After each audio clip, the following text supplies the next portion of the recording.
if I'm talking to you or I'm supporting your performance, helping you grow in your performance level, then I always make it personal. It should be personalized. It should not be very genuine. And secondly, any coaching, what I believe, has to be on strength, not on the weakness. Hello and welcome to our AccuContent YouTube channel. Today, we have with us Mr. Saibal Chakraborty, a seasoned global HR leader with over 3 decades of experience across diverse sectors. Known for his transformative leadership, he has successfully managed large workforces and contributed to organizational growth in both Indian and multinational environments. He has coached thousands of professionals, developed leadership programs, and enriched human capital in MSME organizations. Also, he's a certified independent director. He continues to drive organizational excellence through his strategic and people centric approach. Welcome, sir, and we are very thankful to you for accepting our invitation and being here with us to share your experience with our viewers. Thank you so much for inviting me, and it will be an honor to have a conversation with you about my professional journey. I will just start with my very first question, sir. I would like you to share how you started your career and the key milestones that have shaped your journey, like to becoming a global HR leader and a board level executive. Please, sir. Yes, thank you so much for the question once again. So I started my career, in fact, much before I really came into the corporate world. When I was a student in the school, I started on a business venture with my uncle. And being a student, it was quite interesting for me because I was from the commerce background. And whatever I was learning about business, actually, I was having a practical training with it. Unfortunately, the business venture, the partnership broke immediately after my graduation. Maybe it is a destiny or so that I could continue my further studies. And my first opportunity was with a company called Procter and Gamble. I actually went for the interview for the position of an executive in finance. But after the initial conversation, the interviewer said that, are you thinking of working in sales or marketing? I mean, all this was new to me because I had a dual specialization in marketing as well as into finance. So I really didn't have that much experience or at all any experience. Whatever experience was my initial training in business. So maybe that was appealing to them, or maybe my conversation was appealing to them. So I started my career with P&G. And what I learned in my career in this journey with P&G was that about the business skills, about networking, about understanding the customer needs and wants, fulfilling it. So I was instrumental in setting up or expanding the distribution network in Eastern India, especially centered around the South Bengal or around Orissa, in some parts of Northeast and so on. So that was my initial journey. And then I moved on to my next organization, the Statesman newspaper company. They were going through a challenge of the workforce because the numbers, the sales numbers were declining. In one hand, the circulation, because it's a newspaper. So the circulation was declining. On the other hand, there was a challenge of internal employees. So I had to balance between the two. How do I secure the engagement of employees so that we could actually hit the numbers or we could supersede the next competition? So that was my challenge, and I was successful in getting it. One thing that I learned during my tenure with this organization was how do I motivate people? How do I engage people? So that was a big lesson for me. And eventually, I was successful, and we could beat the competition. We once again got the top ranking because in print media you have something called an ABC audit, Audit Bureau of Circulation Audit. So they publish the figures of that media.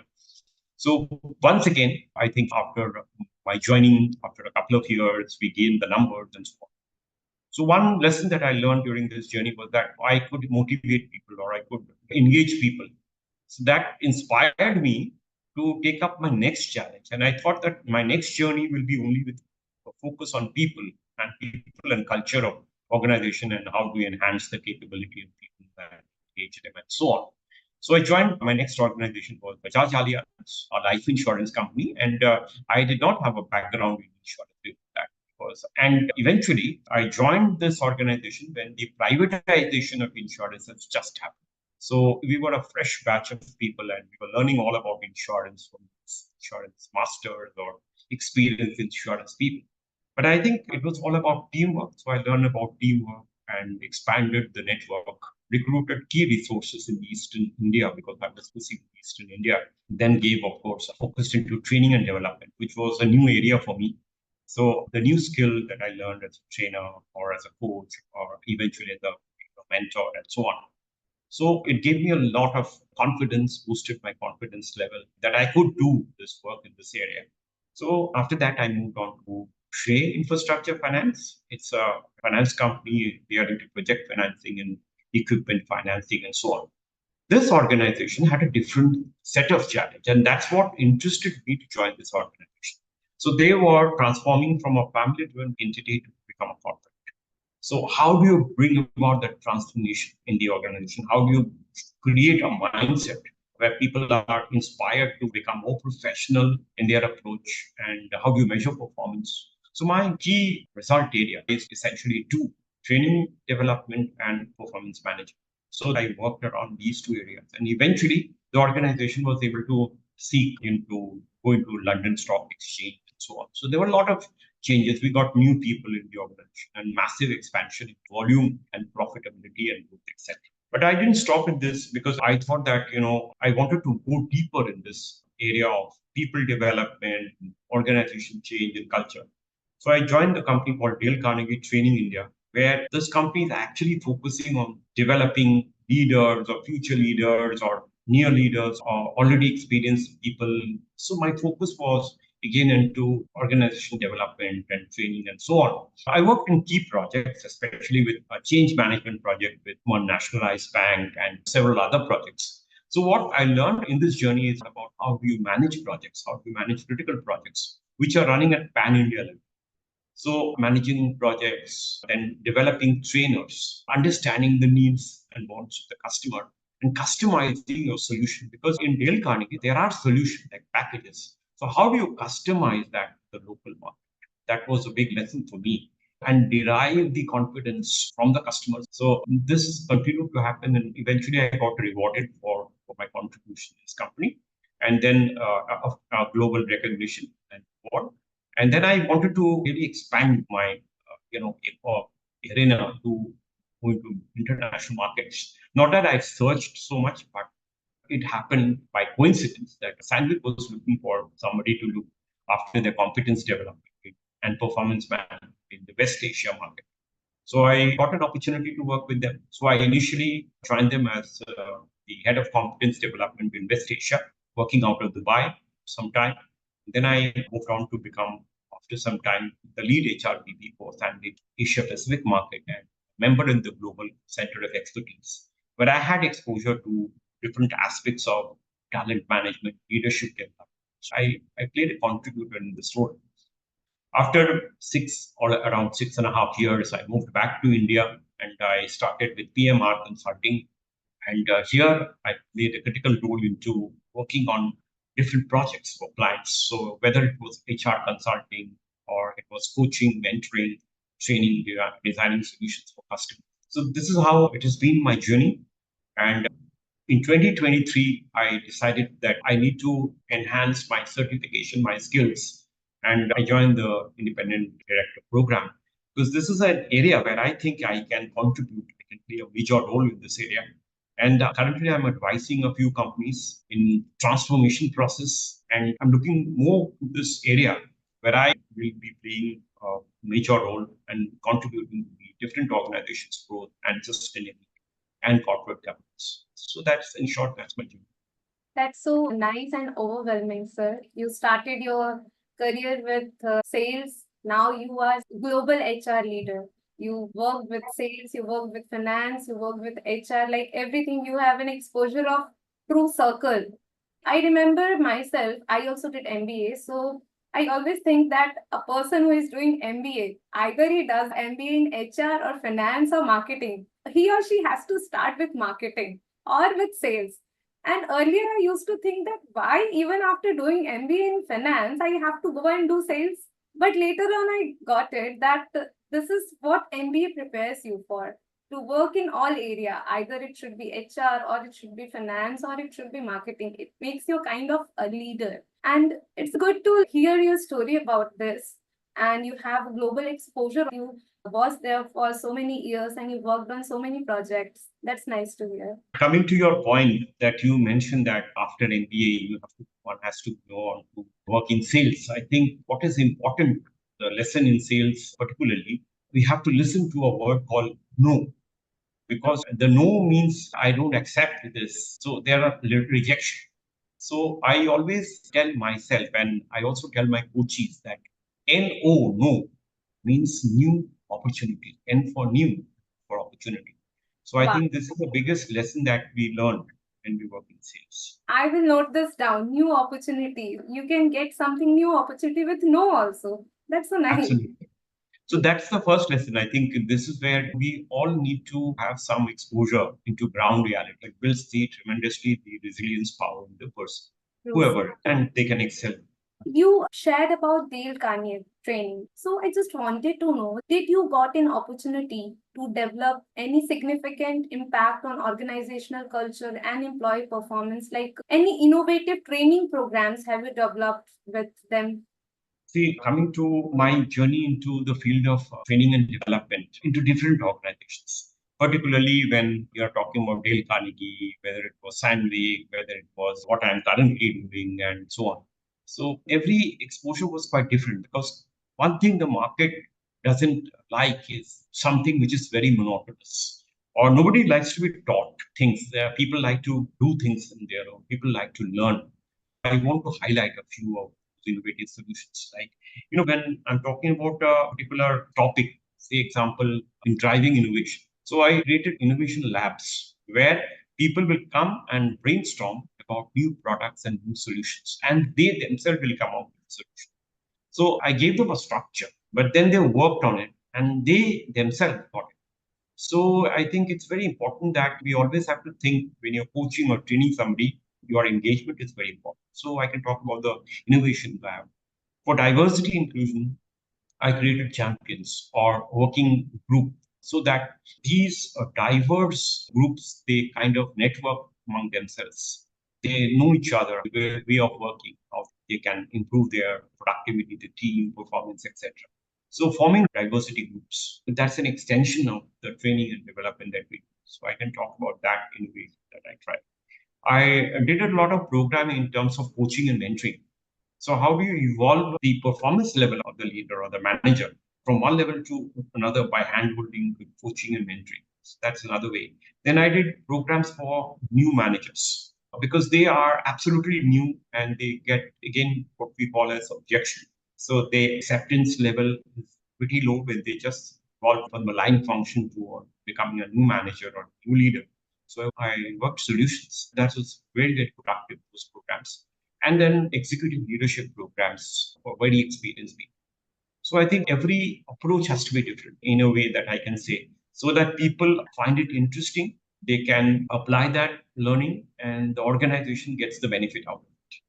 So they benefit, the organization benefit, and then of course the person who is delivering the program, or person who is conducting the program, or who is organizing the program, they get their reward or their job satisfaction, whatever you call it, at the end of the day. So they also remain productive. Whenever I face any challenge, even today, I always think that how we can make it all square so that it's a new approach and it should be benefiting either the top line or the bottom line.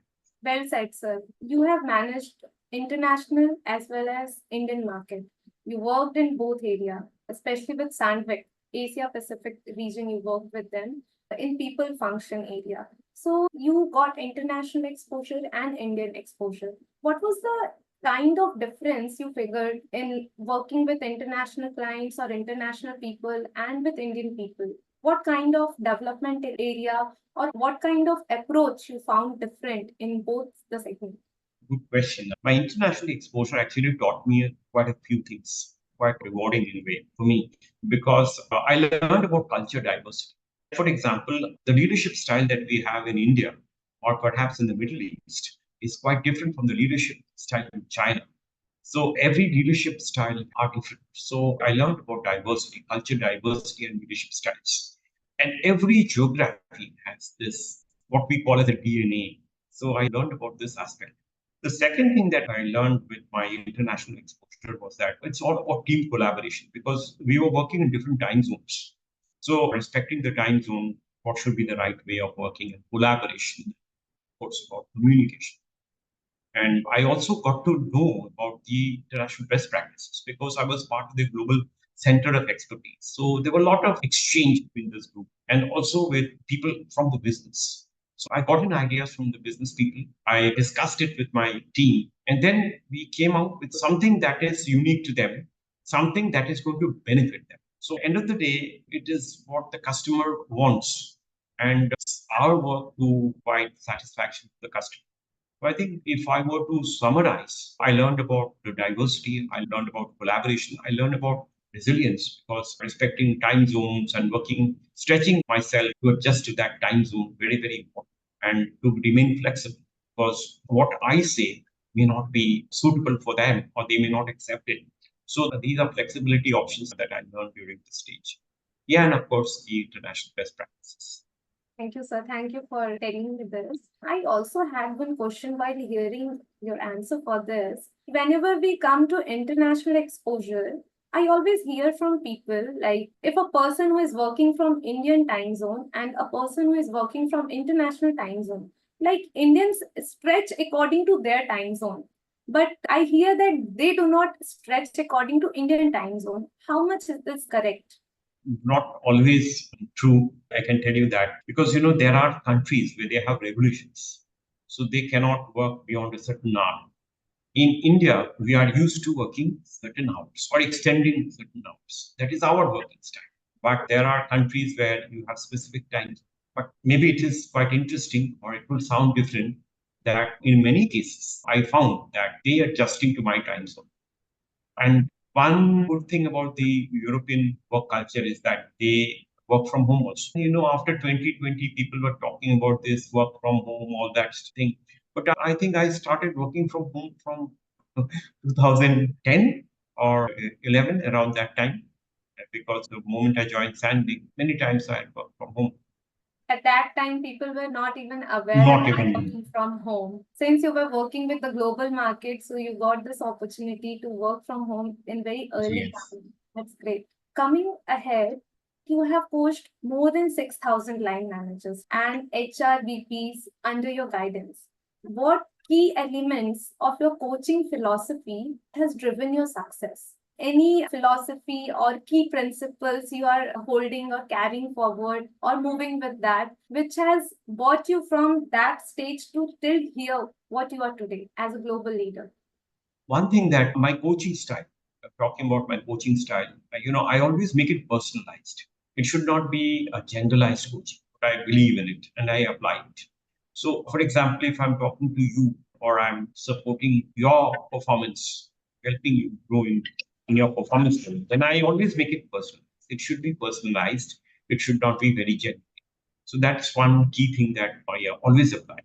And secondly, any coaching, what I believe, has to be on strength, not on the weakness. Because then it's a tedious journey and the coachee doesn't support. So we have always to focus on the strength of the person. And the strength actually helps them to gather low hanging fruits, which I think it's very important that you get early success. So, as a coach, it's very important for me to give them early success and to focus on their strength. And believe in me, the moment we focus on the strength, then the confidence of the coach goes up tremendously. So these are two things. And as we go deeper into the coaching, mode and methodology, I tell them that there are few things that we need to think about. It is the holistic approach. It is not about one particular area of coaching and mentoring. So it's a holistic approach. And when I'm talking about holistic, I focus on key elements like thoughts, because our thoughts create our action. So it's very important to work on our thoughts, beliefs, and action. Because if we focus on the three areas, then I think I'm actually able to help them to grow as a person. And that is what I call as a holistic approach. So I think a coach has to be very flexible because we can go with certain objective in mind, but then on a coaching session, it could be totally different because he or she would be on a different scale together. So what I tell them is to visualize their success. So they are attaining this. So that's what I call as a thought. So these elements has been rewarding for me, and it's also helped my coaches to apply and learn and grow their respective career path. No, sir. You focused on strengths. I've always heard many people, they ask us to work on your weakness. But I think I never came across such person who tells to just ignore the weakness and focus on your strength so that you will get more stronger rather than wasting your time in working your weakness. You can work on your strength so that you can grow much stronger. I'll work on this. This was something good. Many people ask me this question. Even yesterday, somebody told me when we were having a conversation. So they said that, tell me about my weakness. So I said, I will come back, but then these are your strengths. Focus on your strength. The philosophy is not just a philosophy to me, it is what I have applied in my own life. If we focus on the strength, then I think we can easily get results. So, what people need is results. And then, if they can get it, then they have confidence in themselves because ultimately the coach has to give the confidence in the person. We are not coaching here to show off. There are many people today in the industry, I'm sorry to say this, who are talking only about their own charisma. It is not the coach's charisma. It is the person who is very important. And that's what, when I said person centric, my entire focus has to be on the person. And to create a success in that person, to create that success, they must have the confidence. How they can have the confidence? Work on three things: thoughts, believe, and take actions accordingly. This is how I derived the philosophy.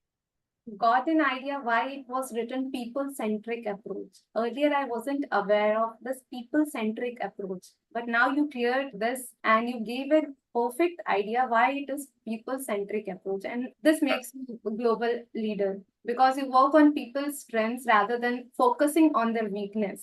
Sir, coming to your personal thing, I think you did several mountaineering expeditions. Can you share those experiences with us? I was an athlete all through my life. So I played different games and so on as a student, and even when I started working. So I was always very active in office sports activities like this. But then I think mountaineering is one such big relief, which I think it is because it is tedious, it requires a lot of training, a lot of preparation, and it also fosters a lot of teamwork and it builds resilience in the person. So why I chose out of these sports only mountaineering? Because it taught me all this. It taught me about planning, importance of planning and preparation. It taught me about teamwork. It taught me about build resilience. It taught me that we can build courage out of this thing. So it's one such sport which builds courage. And many times when I have gone to these expeditions, every expedition was quite different because sometimes I enjoy the beauty of the nature. And most of my treks were around the Himalayan region, or sometimes I went to Purulia. It's a beauty, it's nature's beauty that we can admire. When we are walking around the different foothills, then we see the simplistic life of people. And so, in a way, if I were to culminate, if I were to say what is my overall experience, I have been very close to nature, very, very close. That is my biggest takeaway from this mountaineering. Secondly, I have seen the lives of people, how simple they live, what hardships they go through, which we can't imagine when we are living in a city. And the third thing is when we reach certain heights, then there is a spiritual nature that's there in the whole environment, whole atmosphere. So one feels really lost. And I felt lost at certain moments. Because then I felt very close to something what is called spiritual. So these are my key takeaways from this whole expedition. And every journey, every experience is quite. So this was something you were doing in your earlier times. Any hobbies or interests you pursue right now during your free time after your working hours other than your work? Yeah, whenever I get up from my bed, I always try to keep myself fit and I do my trekking or practices even today because then you're required to carry a bag and so extensive walking is very important for me. And this is all about habit. The moment we leave it aside, then our habit is gone. The physical fitness is gone. So I focus a lot on this aspect because I think it gives me some pleasure at the end of the day.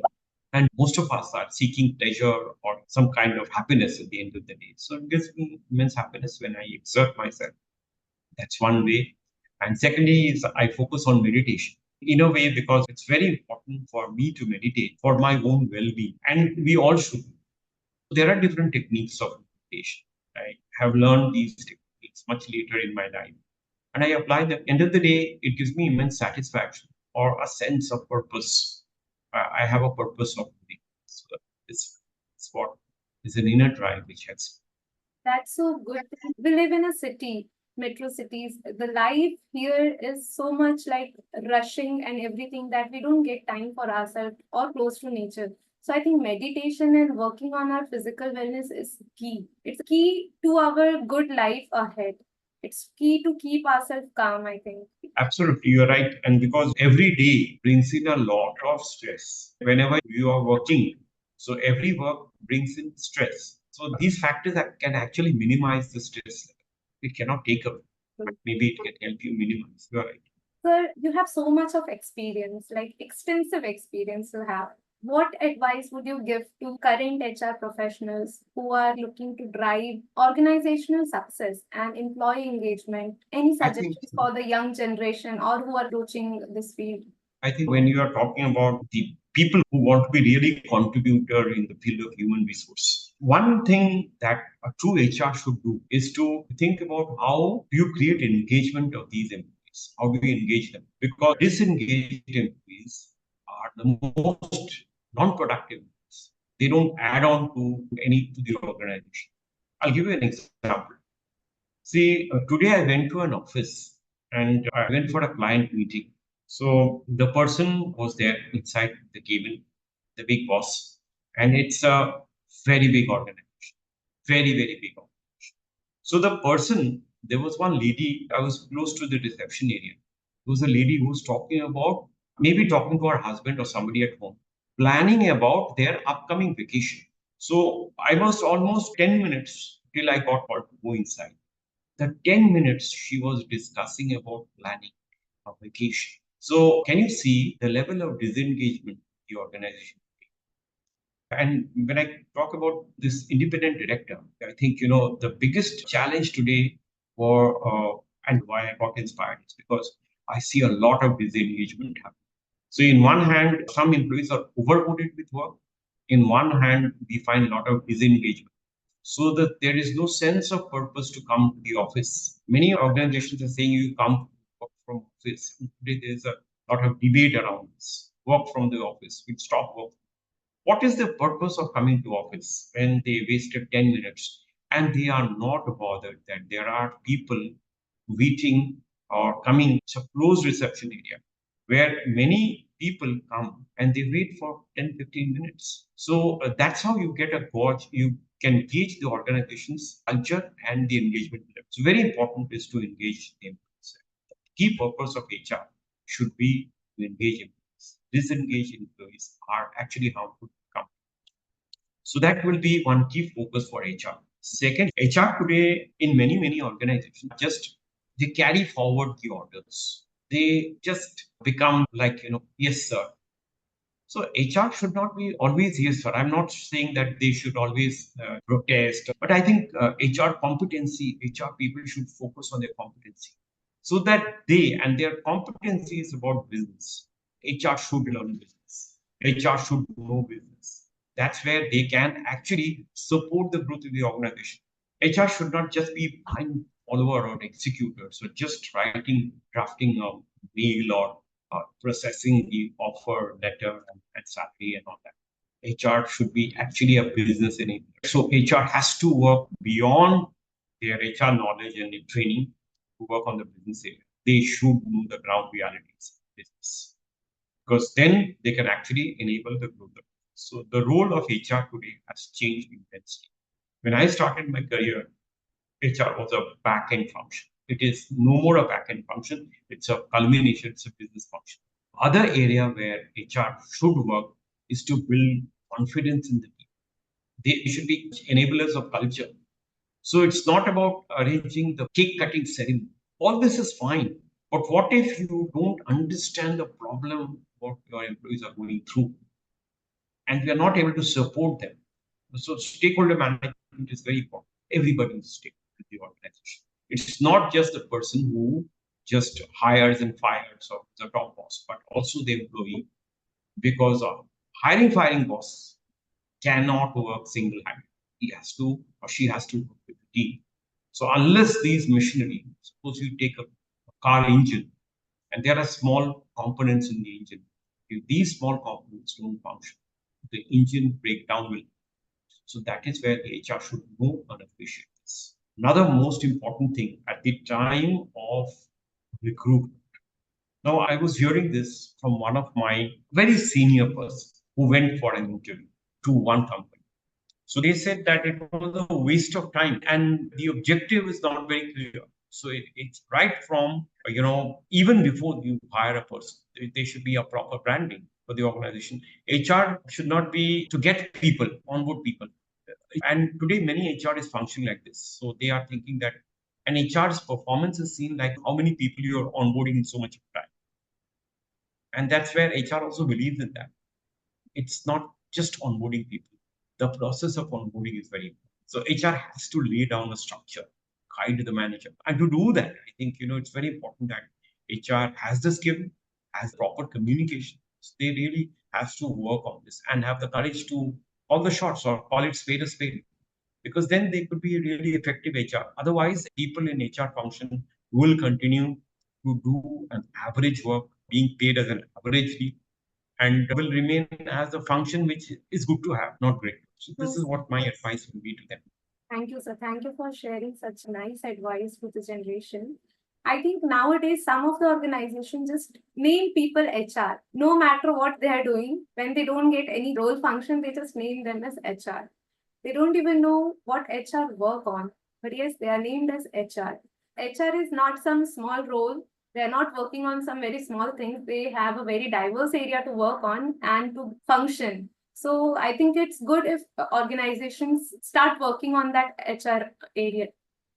You're right. I think people are very confused, especially the promoter driven organization, where they don't understand what should be the key result area for the HR. What is HR? So they perceive it as some backend function where they just do hiring and firing. I came across, I was very surprised. Not surprised, it's quite natural many of these days. One HR consultant came and said that for one position, we'll keep a replacement ready, 10 people ready for one position, which is very, very alarming because the market today is very sensitive. And the moment one employee comes to know that there are 10 replacements, or say it's not possible to have 10 replacements, it's an absurd thing, they said. But I think the moment somebody is aware that there is a replacement for them, ढूंढा जा रहा है, somebody is searching for my replacement, then they will not. And the worst hit will be the organization, not that employee, because they will quit and work for somebody else. So I think it's very important to have a proper HR philosophy. And that is the role of the HR, not just work on back-end functions, like arranging tickets and all that thing. Right, sir, right. So, any upcoming projects you are looking forward or you're working on, you think that you can share with us or with our viewers that makes us understand your future work? Yes, I'm working on a project in one company where I'm supporting them to set up the HR function. They don't have a system or process. It's around 400 crores company. So they have big business, I mean quite growing business. And what they don't have is a proper structure. And what I realized working with this organization is that they got stuck at a certain figure. For last few years, they got stuck in this. So when I analyzed this organization, I realized that it is mainly because you need a machinery, as I was saying. And the machinery is the organization culture, the environment, because you need oxygen to breathe. So oxygen is equal to the working culture, the environment in the organization. And you need people to run the show, good people to run the show. So that's where I'm helping this organization in onboarding key talent, key management professional, and in having the right resources in the organization, setting up processes. And it's beyond HR. So I'm working on the governance area because without governance, things will be very loose and there could be opportunity for different malpractices to happen. So this is one particular project that I have just kicked off recently. So these are different kind of ongoing projects I keep on doing. That's nice. It was great hearing your story, sir. Very inspiring and worth understanding the thoughts you have and some new kind of things you shared today, which even enlightened me. It was very great to have you here. And thank you so much for sharing your life journey with us. Thank you so much. And this was a very wonderful conversation for me because I enjoyed every bit of the conversation. It never felt like I'm going through some question answers or something like that. So thank you so much for your time.